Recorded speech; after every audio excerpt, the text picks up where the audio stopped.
This week we've been looking at prayer, and a lot of times when we think about prayer, it can kind of be overwhelming and we think, where do I even start? Well, James 5:13 tells us that if we're troubled, to pray. If we're happy, to sing songs of praise.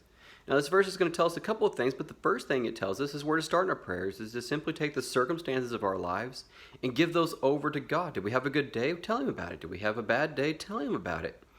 And prayer life is basically going to boil down to a willingness to share your life with God and genuinely share your life with God and to share the good and the bad parts of your life and not hold anything back.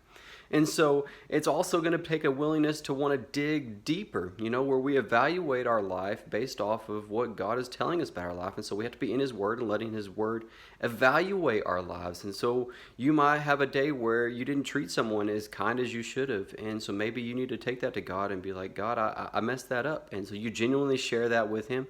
But then you're going to evaluate that and say, God, I messed that up. Help me be better. Help me do better. And then the last thing that this verse is going to show us is it says that if you're happy, pray. If you're troubled, pray. And what it's tapping into is this reality that our circumstances are always changing. And a lot of those are out of our control. But what we can control is our willingness to take those things to God in prayer.